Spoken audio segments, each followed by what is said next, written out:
Today on the BetaFiles, this is kind of a supplement to the Hate Machine series, but it's also can be used with anything really. But this is going to explain a lot of how we can see the mechanics of the press. What I'm going to do is give you a basic lesson on rhetoric and how rhetoric works, and then you can take that and start applying it to not just the press, but everything around you, from marketing to politics to all kinds of goodies, really, even Christmas wrapping paper. So that's today. Like I said, I do this usually in my sophomore level class, but typically when I do it for them, it's a week. It's 3 classes worth of stuff that we go over. So you're getting a very highly condensed version of rhetoric and Aristotelian theory and modes. So that's today on the BetaFiles. So hang on to your diapers, babies. I'm the barber. This is the BetaFiles.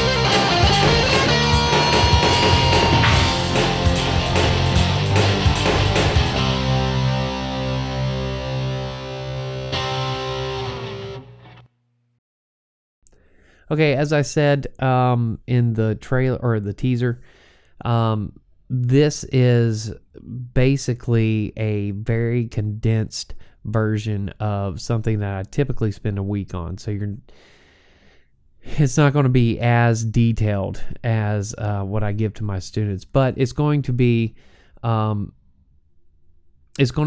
that you'll be able to start picking things apart, if that makes sense. And like I said, it's supplemental to the Hate Machine series that we've been doing here on the podcast. There's also now, I started just this morning, a column on the blog called the Hate Machine Essays. So, and I posted the first one up this morning. So what those will be also supplemental to the Hate Machine videos that we've been doing. The next Hate Machine video we're going to do in line is on the 11-minute interview and how they use that to establish talking points. So when you're watching one of these interviews, what you're seeing is not an honest interview. What you're seeing is the media establishing talking points, whether the person who's sitting across from them is for or against whatever it is that the topic is. The interviewer is setting up topic points for the network or the newspapers to eventually dig into and expand on to increase their rhetoric, increase their rhetorical value. So we'll be talking about that on the next podcast in the series, okay? Right now, before I go any further, I just want you to know that things are kind of up in the air. You probably noticed that things have kind of been sporadic and the schedule's changed again. That's basically because in my professional life, things are starting to fall into place as to what we're doing this fall. Typically, my schedule for the fall is pretty set in stone. I can, do everything with my hands tied behind my back and my eyes closed. But this year, because of COVID, everything is everything is very much in the air. And so we've been getting just drops of policy and what we're going to be doing. And there's still a lot of questions about how we're going to approach the fall.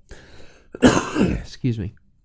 So because of that, this stuff has been kind of up in the air. Add to that the illness with our dog, and my wife and I just haven't been able to do text messages from the living room because we've both been just exhausted with her and just getting her healthy, right?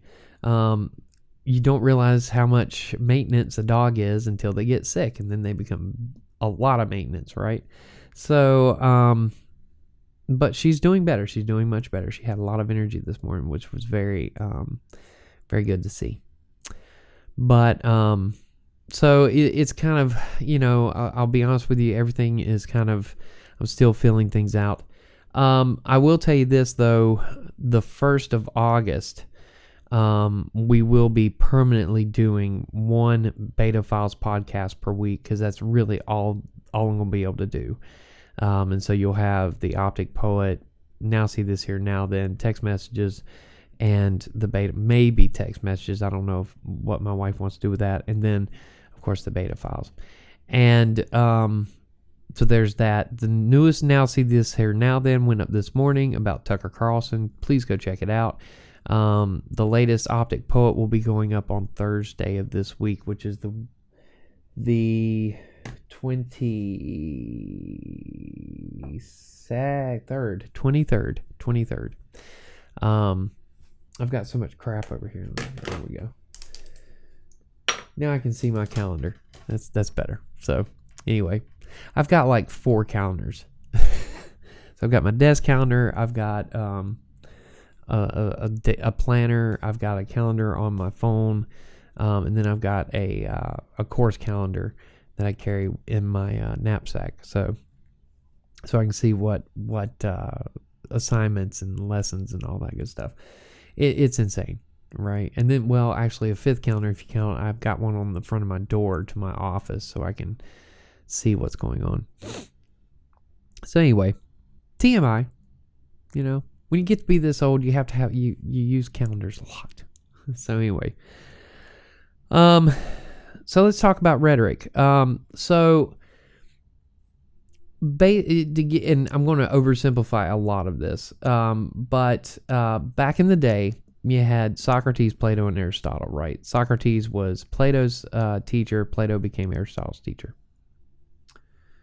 And what you have, Socrates is, of course,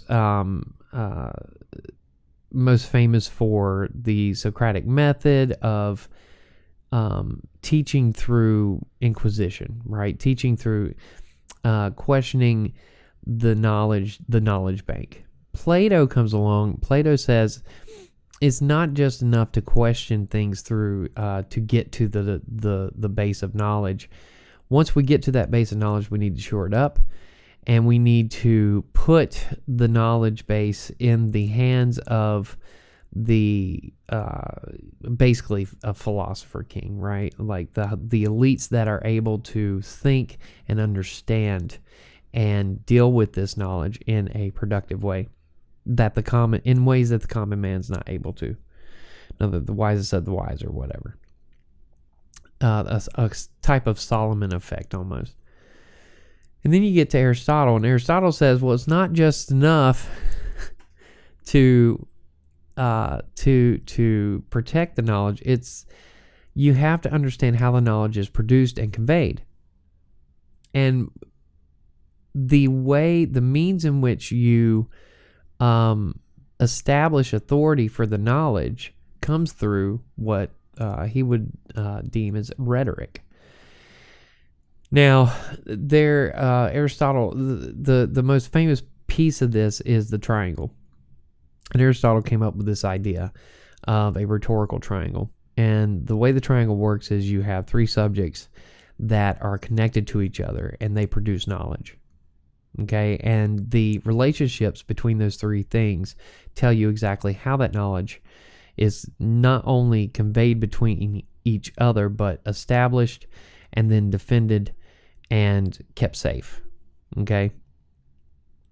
And Aristotle is talking, what's cool about rhetoric is he's not just talking about larger messages for the populace. He's also he also talks about how rhetoric works on a lower level where it's two people conversing back and forth, and that there are triggers within the speech that direct the audience, even if it's just two people, but directs the audience, the person that's receiving the message, in specific ways.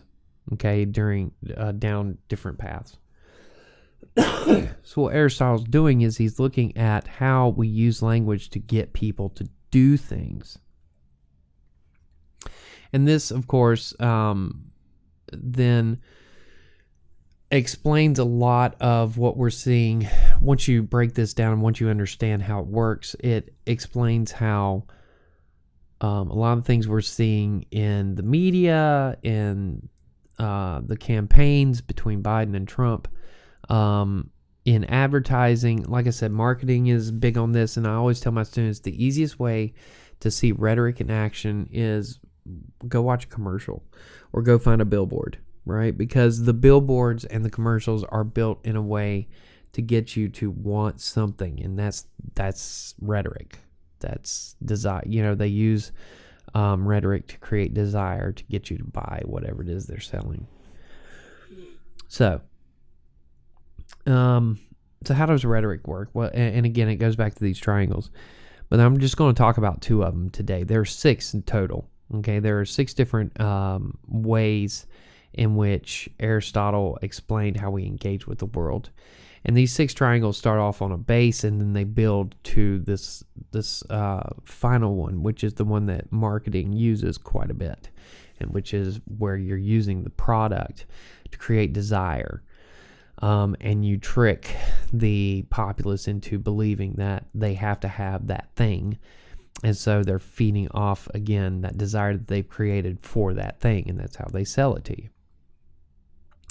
For example, this mouse, Logitech. This is a Logitech mouse, okay, and just the creation and the design of the mouse is built to create desire, and then Logitech just has to advertise for it in a way and explain it in a way that makes you want it.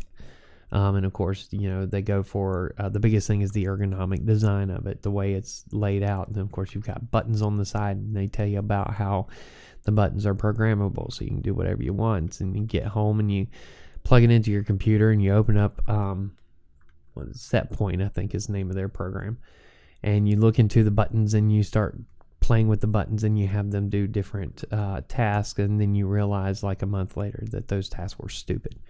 But you realize that just a plain $10 mouse would have done it instead of a $35 one. But that's how they get you, right? And they create that desire. You look at it and you say, I want that. I will have that mouse. And then you go get the mouse, and I don't know why I'm talking like that, but you do, and you go get it. And it's like, woohoo! I've got the mouse. And then it turns out not to be anywhere near as satisfactory as the desire made it, right? And that's marketing. So anyway, so that's the top triangle. So at the bottom you have the 2 most common that you probably, if you took any kind of rhetoric at any time in your life when you were in high school, or if your English teachers went over rhetoric in any way, or if you took drama and they talked about rhetoric, then you know about logos, pathos, and ethos, right? Which actually it's logos, ethos, pathos. In that order, and we'll talk about why the order matters in a minute. So you know that one, and of course, logos is logic, ethos is credibility, and pathos is emotion. And the idea is that you establish yourself with logos, or the evidence. Which then, once you do that, you have earned credibility in the eyes of the audience, and then you use pathos or emotion to manipulate the message so that the audience does what you want them to do. So it goes back to the marketing thing, right? Underneath that, though, is the very bottom, which is kind of, like I said, the base triangle. And it's the author, text, audience triangle. The author creates a message for the audience then dictates what the author is going to write. And the typical example that I give is Stephen King, because it's something that we can all understand. So Stephen King writes horror. The audience enjoys the horror. The audience then is going to dictate what kind of horror that they want from him. And then he's going to recreate that if he wants to continue to sell books.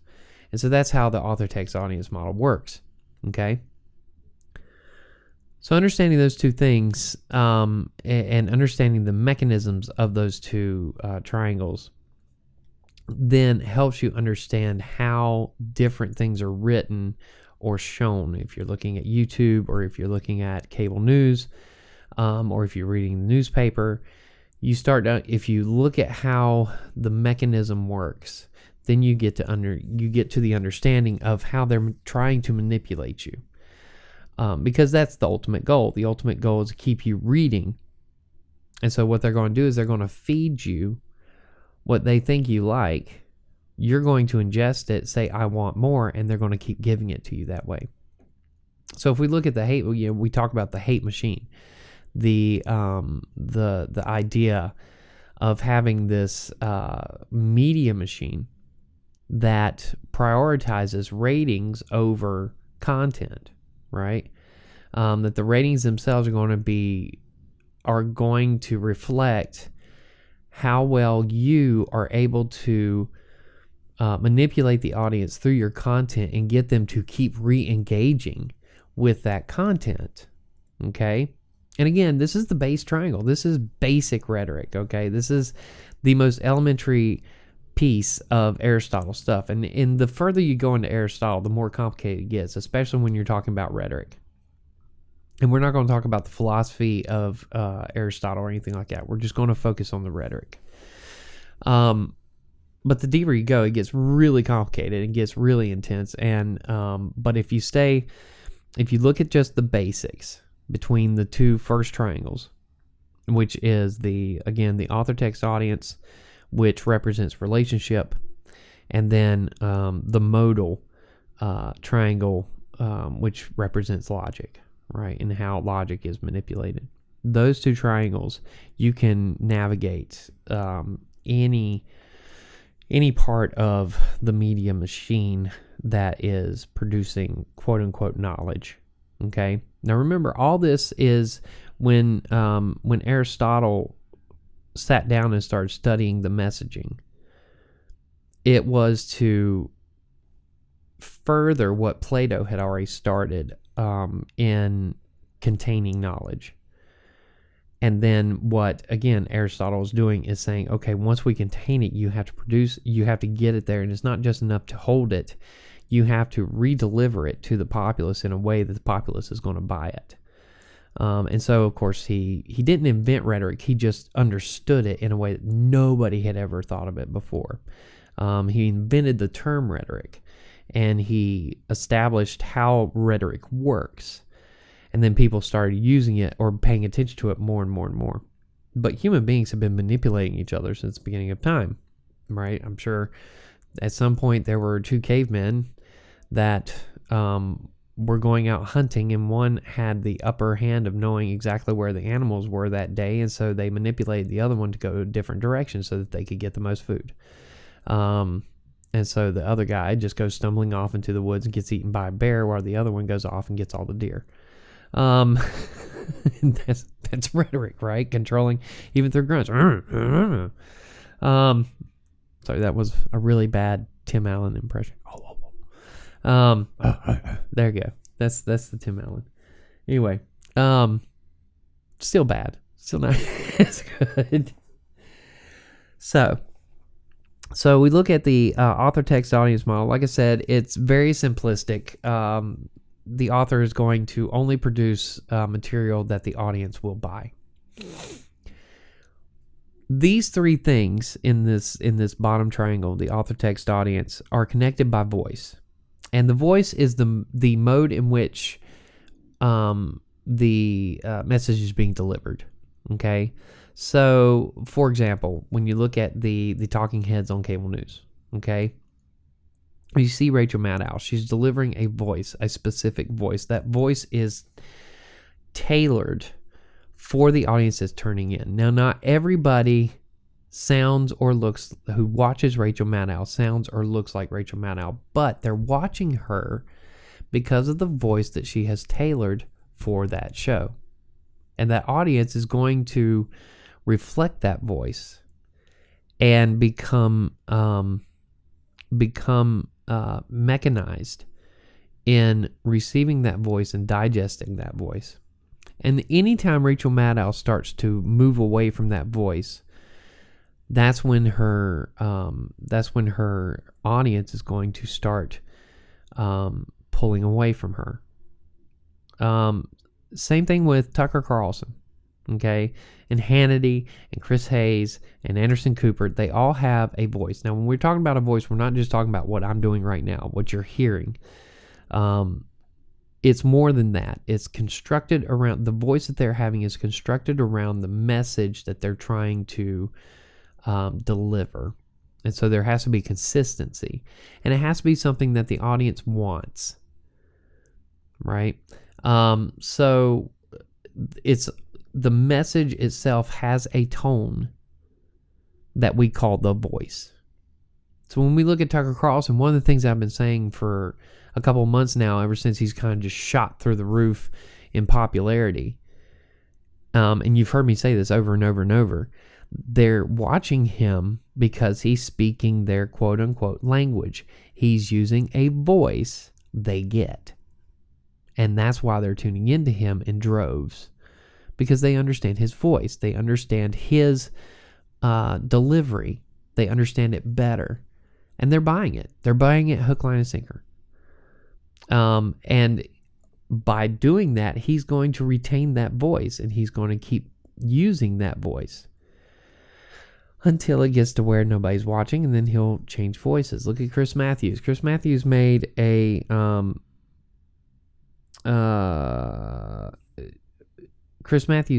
career off of yelling at people, and everybody expected that voice, that contentious, red face, rah, rah, rah, rah, rah, rah, rah. Very loud, like old man kind of thing, right? Look at Bernie. Bernie's got a distinct voice, right? Bernie is, I can't even think of a line now. Like, we're going to take the top 1% of milk. We're going to give it to the real people. There shouldn't be a reason why only 1% of the milk. Anyway, that's a bad Bernie impression. I'm sorry. I can't get loud, so because if I do, it's going to be all distorted and crap. And I'm still learning this microphone. This is it's not like my old one. So I still got my old one. It's just this one sounds so much better. But I'm learning the dynamics of it. Hopefully within like a year, I'll have this down. Anyway, all right. What was I talking about? So anyway, the voice. And the voice, and that was one of the appeals of Bernie, was his voice. And it wasn't just his speaking voice. It was how he presented the ideas in rhetorical fashion. And the Bernie people ate it up, and they loved it. And he kept delivering in that same kind of, that same mode, right? So you as an author, you produce a text for an audience. The audience buys it. The audience then dictates how you're going to keep producing that text. And you do that through voice. Okay? So that's the base triangle. The way the next triangle up, which again is the modal one, this is the logos, ethos, and pathos. The way this works with the base one is how that voice is constructed. And again, as I said before when I was explaining it, you establish your evidence through logic. By doing that, you gain credibility or ethos, and then of course you use those two things to manipulate through pathos the audience. And of course that then leads to more logic, that establishes even more credibility and more ways to emotionally manipulate your audience. And you just keep doing this over and over and over. And that is how the voice itself is constructed within the author text audience model through the Aristotelian modes. Those three things are known as the Aristotelian modes. And you can take any of the other triangles and, looking at them, apply ethos, logos, and pathos and see how it works, how the relationships work between the three subjects or whatever. Yeah, of the triangles. Like I said, there are 6 of them. Anyway, so how does the press use this? Well, it's very simple and very easy. They use these to create what we call spin. They take these 2 triangles and they use, let's say that, a truck goes flying off the side of a canyon. Just goes, and that's it. That's the news story. Not telling you if there's anybody in the truck. Not telling you if it was purposeful or if it was an accident. The story is a truck went flying off the edge of a canyon. Spin then takes that simple story and creates problematic discussion with the event. Okay? So, for example, let's say that the truck is a Chevy truck. If you wanted to, what you could do if you were left-leaning, you could say that the truck went over the edge as a sign that America is done with capitalist regimes of industry. If you're right-leaning, you could say it's a dire day in America where a Chevy truck goes over a cliff, the side of a cliff. That's spin. And understanding how those 2 things work, if you look at the liberal example that I gave you, the author is liberal.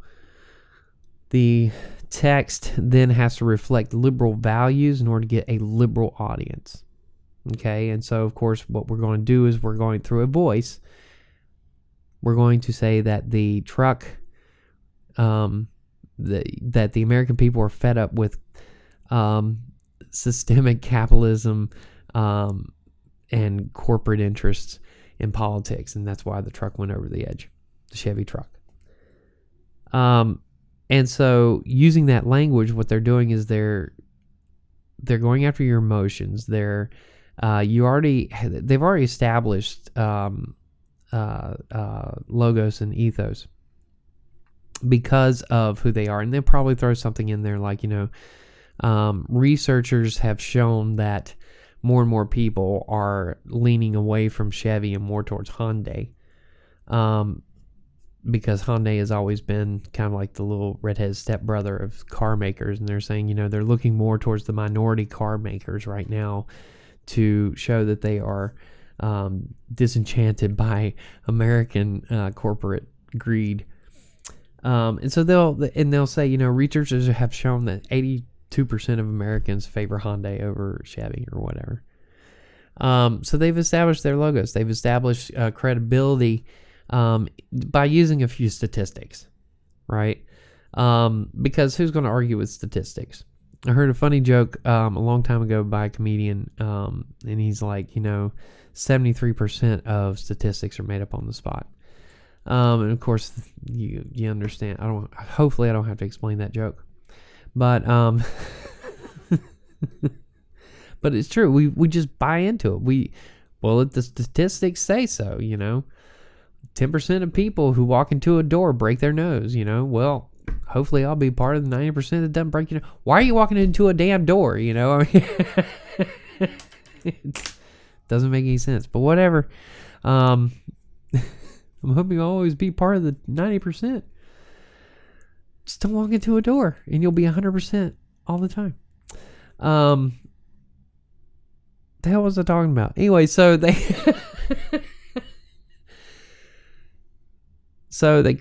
that's how that works. Okay, they use statistics or some kind of other method of quote unquote research to back up their claim, and they create that, and then they use emotion through the words themselves. Okay, disillusionment.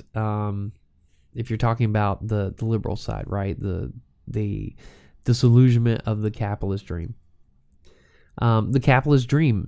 Just the phrase, the capitalist dream, denotes a fact that it's not real. You can't get it. If you chase it, you're foolish. That kind of thing, right? Oh, he's a dreamer. He's going after the capitalist dream. So a lot of stuff packed into that, and just understanding how that gets packed, that's a whole other thing, man. I could spend days talking about language and how the English language is packed with all kinds of different meanings. Actually, when I teach, I usually spend 2 or 3 weeks throughout the semester just talking about language and how it manipulates, how we manipulate the language, how we use it to manipulate other people. Let's look at the right-handed side. The Fox News report of the truck going over. It's a sad day. Right, there's the opening. It's a sad day. We have lost something again. Because that's the thing about conservatives, right? If something changes, we have lost something. We understand that voice. It's a conservative voice. Most of the time, it's an evangelical voice. We have lost our innocence. We have lost our connection with God. We have lost bingo. Anyway, but it's constant, that same constant message, right? How they establish their credibility. They do the same thing. They'll throw stats at you, like 88% of Americans want good old-fashioned family value cars, right? But, Chevy has just disillusioned, or Chevy has failed to connect with that American core value. And so they're looking for that value, and they found it in South Korea with Hyundai. So that, again, playing with your emotions. They've established a credibility by throwing some stupid statistic out there. 80% of people who believe in Jesus believe in God, right? There's a stat for you. Oh, Lord. So anyway, but they're doing the same thing, and they both sides do this, okay? I've kind of gotten off track because I've gotten a little silly there, just trying to come up with some kind of weird analogies. But you get the idea, okay? Typically what I tell my students is you'll find which way the story is getting ready to be spun by looking at the title. And the title will tell you everything. Okay? So, for example, I'll go ahead, I'll pull up some headlines just from today. All right? Just random headlines. So, we'll go to the Washington Post first, and then we'll go to the Washington Times, because I always like doing those. Those are counterbalances, right?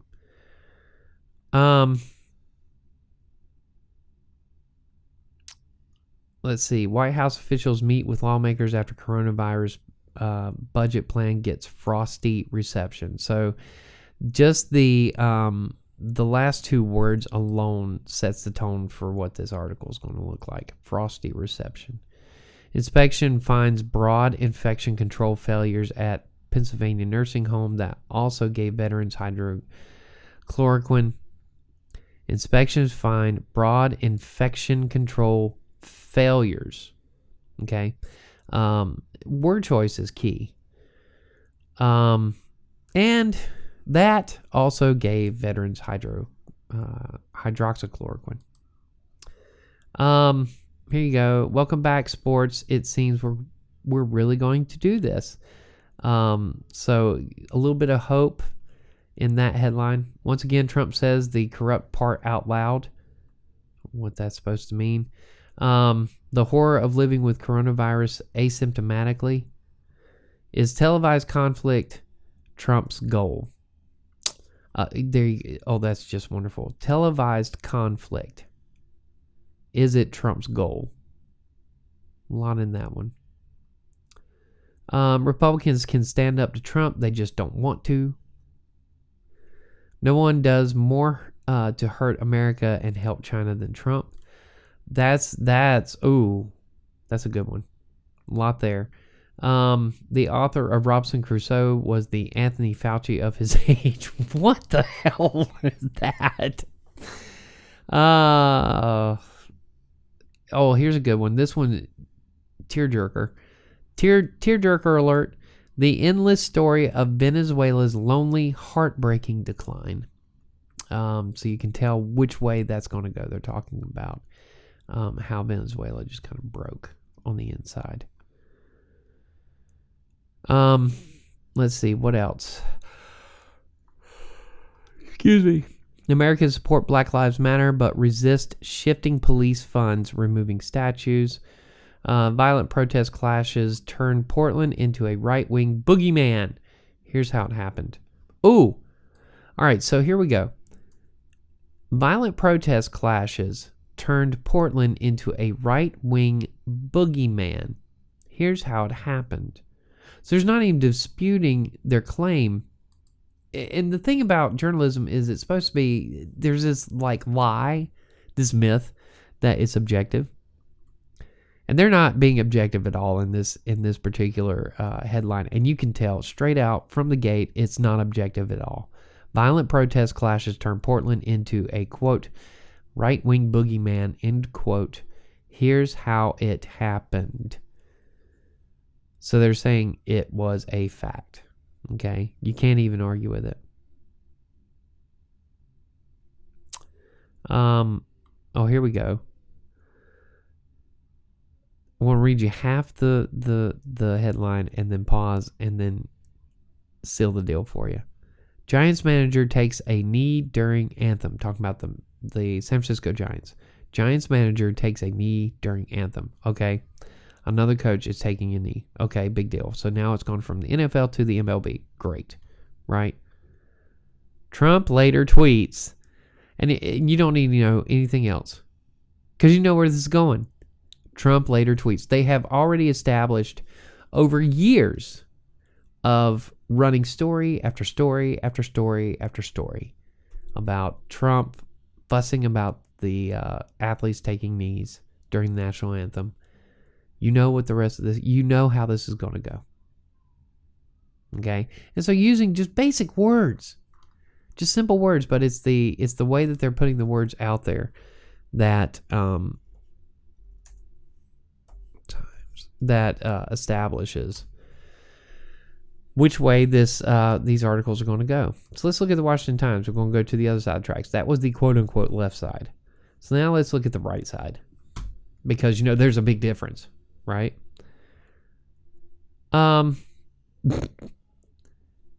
Rand Paul blasts Senate GOP as new Bernie Bros, for the large cost of latest COVID package. So you're really getting nothing from this article, but it's about Rand Paul. God bless him. Trump signs order barring illegal immigrants from census count. Tucker Carlson accuses New York Times of terrorizing his family. Reporters face wrath of Fox News host fans. GOP lawmaker tells AOC you're out of your freaking mind. Hillary Clinton, Donald Trump commuted Roger Stone's sentence to shut him up. City erases Black Lives Matter street mural after MAGA 2020 request. Heart surgeon, throw out your olive oil now. Here's why. Trump calls prosecution of McCloskey's in St. Louis extreme abuse of power. Hold on a second. Destroying suburbs. Trump to reverse Obama-era housing rule. AstraZeneca Oxford vaccine shows robust immune response to the coronavirus. Brian Kemp, Georgia governor, hospitals will shut down if localities flout COVID-19 orders. Charles Wade, Black Lives Matter leader, charged with sex trafficking. Oh. So there's an obvious attack waiting to happen.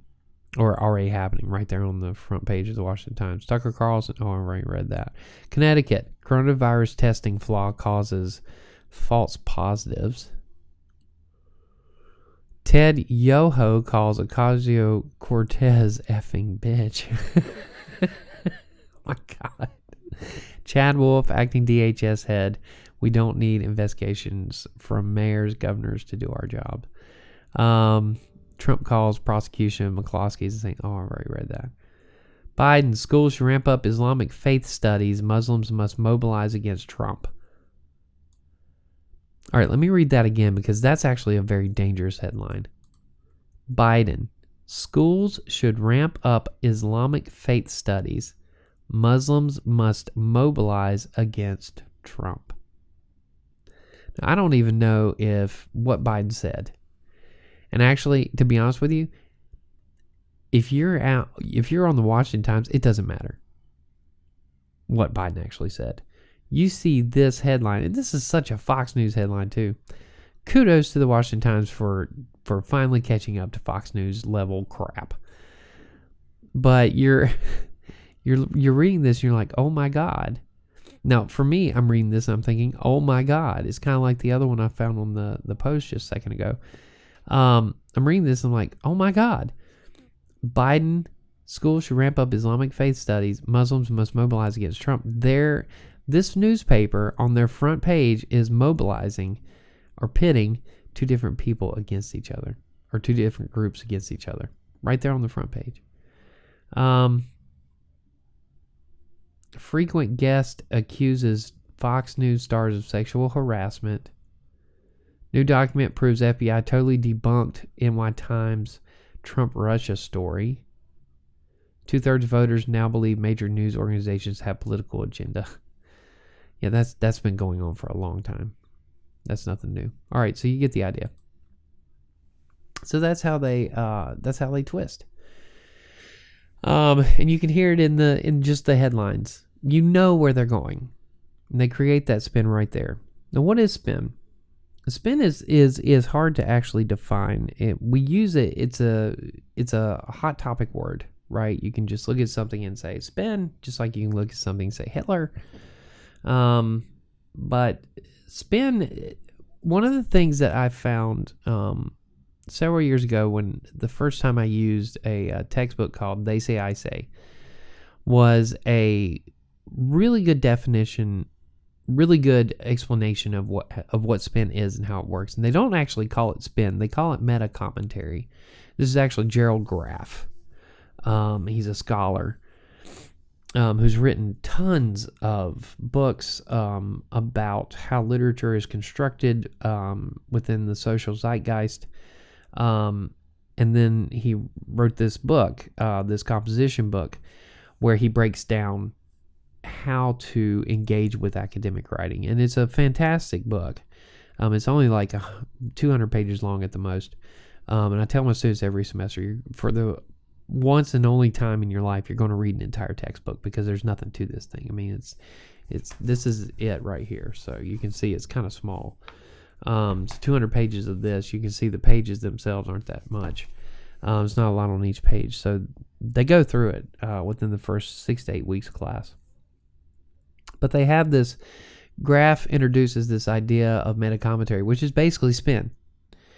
He explains in a really good way of the mechanisms of how this works. And he says, in such cases, they are not offering new points, but telling an audience how to interpret what they have already said or are about to say. In short, then, meta commentary is a way of commenting on your claims and telling others how and how not to think about them. So what spin is basically, as noted with meta commentary thing, because again, meta commentary is spin. It's just a fancy word for spin. It is designed to get the audience to think the way you want them to think, to digest things the way you want them to be digested. And as we looked at the two different examples between the Washington Post and Washington Times, one that is quote unquote left leaning and one that is quote unquote right leaning. We had several different examples of how just in the title, they're already setting you up to understand what they're getting ready to say in a specific way. Okay, and it goes back to that very first triangle that we talked about, author, text, audience. They're writing a text for you and what you expect. And so they're going to give it to you that way. And they're going to perpetuate the message using that simple trick. And then, of course, they do that. They construct that through the modal triangle by presenting information, presenting evidence, quote unquote evidence, establishing their credibility through that evidence, and then manipulating you once they've got your trust. And once they've got your trust, they can do whatever they want to with you. They can turn you in any direction they want. So a headline like the last one we saw in the Washington Times, where we see them painting Biden as this person who is going to get the Muslims of America to come after the MAGAs, right? Because everybody knows it's not Trump, it's the MAGAs. The Muslims are going to come after the MAGAs, and we're going to have a counterculture war or a cultural war just between the white Trump-loving people and the Muslims of the country. Like I said, that's a very dangerous headline. Not to say that any of the Washington Post headlines weren't dangerous, because they were dangerous too. There was it was so astounding to me when I saw it. I took a screenshot of it so I would still have it. But here we go. Where is it? Gotta find it. There we go. So these are the top two. This was the day after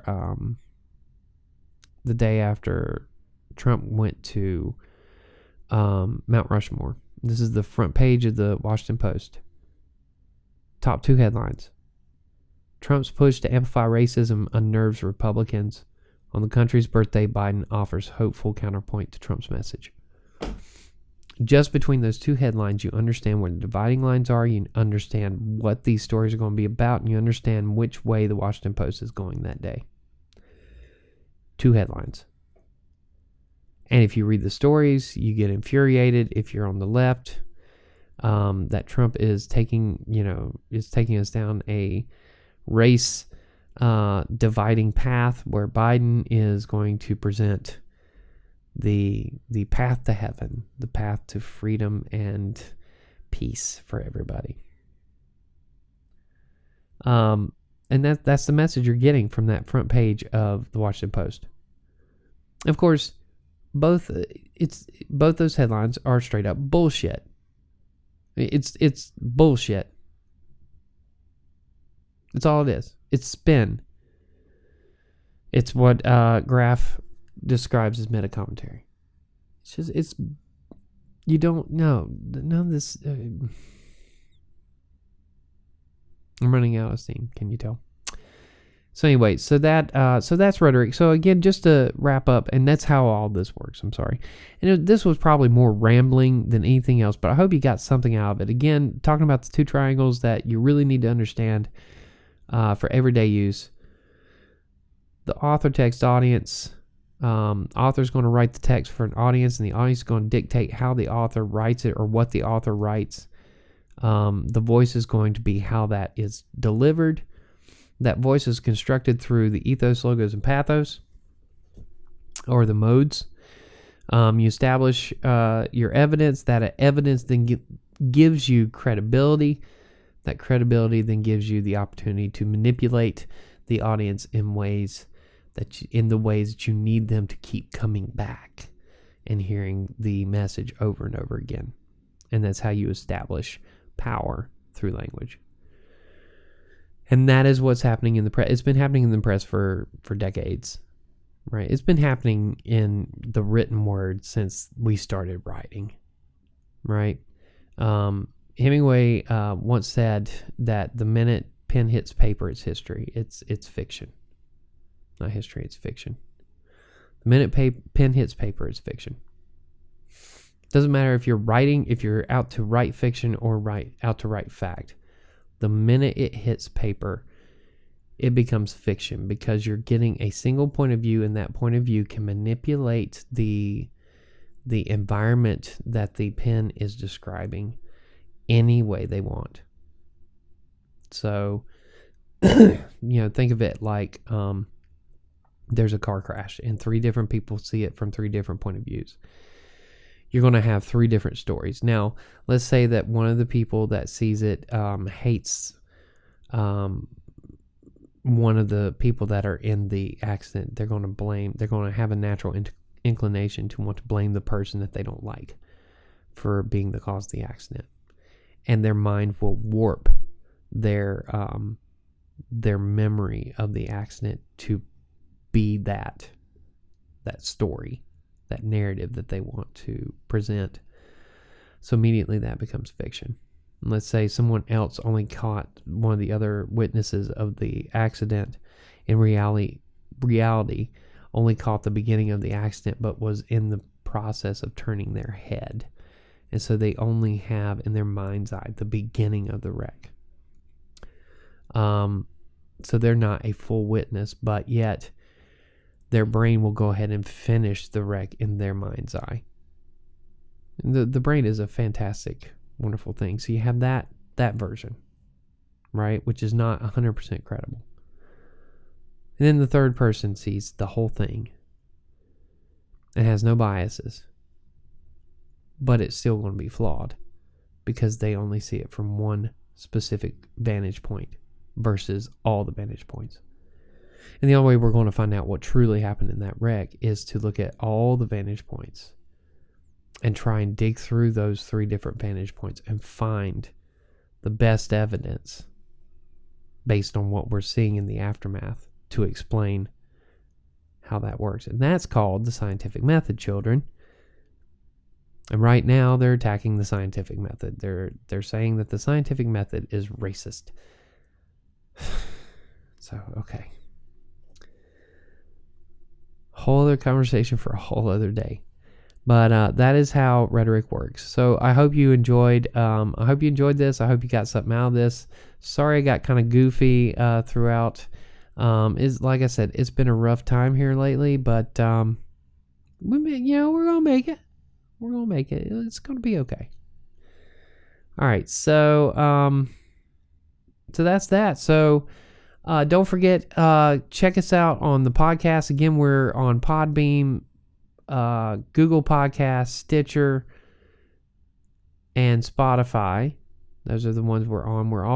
You can find the podcast on our blog, thebetafiles.com, thebetafiles.com.